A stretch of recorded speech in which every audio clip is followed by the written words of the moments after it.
match face aux Grecs et donc c'est vraiment, on a hâte de voir évidemment le nouveau coach Marcellino et puis les nouvelles recrues. Il y en a beaucoup ce soir qui vont être titulaires, donc on a vraiment hâte dans un stade Vélodrome qui va amener un petit peu de profondeur, ce qui a manqué la saison dernière. Donc ces deux joueurs-là notamment devraient beaucoup apporter sur le plan offensif aux Olympiens cette saison. Allez, voici ces 6 recrues présentées. Iliman Ndiaye, un gamin fou de l'OM qui portait déjà ses couleurs il y a 11 ans en catégorie de jeunes et qui a donc fait son retour ici, accueilli par plusieurs centaines de supporters dans la nuit de dimanche à lundi.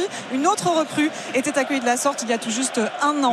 L'Orange Vélodrome et puis beaucoup de recrues sur le plan offensif. Pablo Longoria a vraiment insisté là-dessus. C'est ce qui a manqué un petit peu la saison dernière à l'Olympique de Marseille.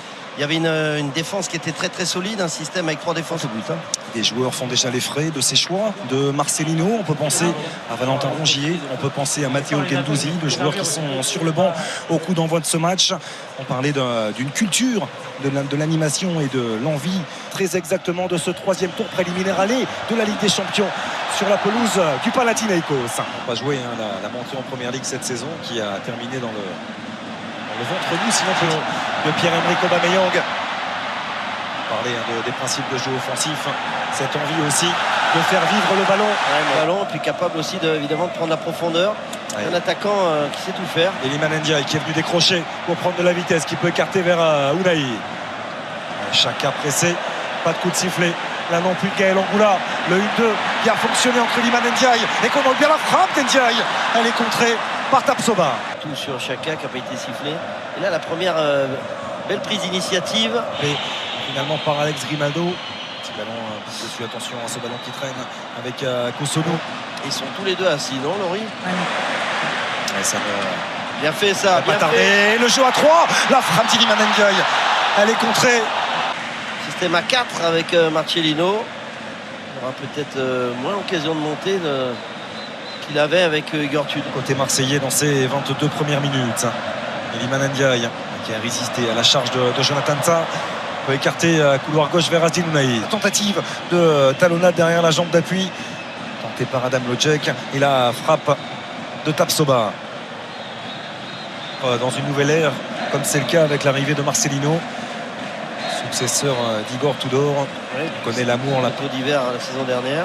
Avec Kondogbia qui a toujours cette qualité pour venir casser des lignes. Ndiaye avec Ismail Assar à l'entrée de la surface. La frappe de Cordis. De faire alerter Jonathan Klaus. Ça c'est un bon ballon aussi. On va aller trouver Iliman Ndiaye. Verretou. Magnifique de Sarr.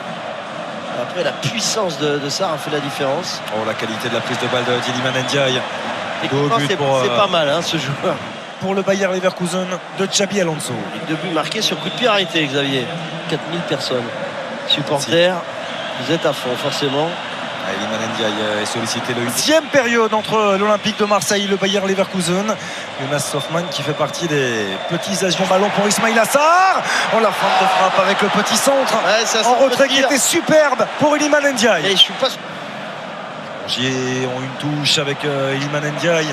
Aubameyang maintenant, Ismail Assar, Jonathan Klaus le centre. Bon travail de but. Qui est parvenu à se retourner. Iliman Ndiaye est tenté de glisser. Encore un petit ballon. Iliman Ndiaye qui vient récupérer l'international sénégalais. C'est coupé par Ezequiel Palacios. Hoffmann avec Locek.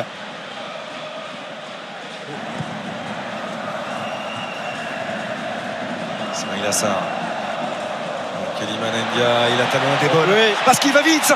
Ismail Assar va pouvoir centrer en retrait, c'était fort. Mais alors que dire de l'aile de pigeon, la déviation d'Iliman Ndiaye, parfaitement dosée. La voici pour Ismail Assar. C'est une vraie passe, c'est une vraie passe décisive pratiquement. Et l'accélération magnifique, le coup de rein de Sarr, alors qu'il avait 1 mètre de retard au départ de l'action. La bonne sortie de balle encore une fois de Kondogbia, Ismail Assar, et ça vient toucher le talon d'Iliman Ndiaye qui peut écarter. Qu'est-ce qu'il va faire Azdin Ounahi? Décalé Iliman Ndiaye qui a été repris vers Ismail Assar face à Tapsoba à l'entrée de la surface de réparation. Il attend du soutien, l'international sénégalais. Finalement mettre seulement dans la surface. Le centre était bon. Ounahi, un remise pour Ndiaye, il s'est blessé. La frappe d'Ounahi, malgré tout ça vient frôler la barre transversale et Iliman Ndiaye est blessé. Il s'est arrêté tout de suite, Ndiaye. Je pense que c'est musculaire. Elle est terrible. Elle est terrible cette image pour sa première avec l'Olympique de Marseille. Le club qu'il a quitté il y a 11 ans de cela, on l'a vu. Et on l'a vu, il s'est arrêté complètement sur cette action. Regardez, il peut plus. Il va quand même faire cette passe. Est-ce que c'est la cuisse? Est-ce que c'est le mollet? J'ai l'impression que c'est de toute façon musculaire. Ça semble être musculaire de la part d'Iliman Ndiaye. Le mollet apparemment. Le mollet droit. Il s'est arrêté net. Ndiaye, c'est dommage parce que il faisait vraiment un bon match. Il a montré beaucoup de qualité. Sur le plan de la vivacité notamment. En train d'essayer de s'étirer, Iliman Ndiaye, mais ça semble terminé. Ah oui, c'est pas le moment de prendre des risques avec la double confrontation qui approche face au Pana. Et profiter de l'ovation réservée par l'Orange Vélodrome.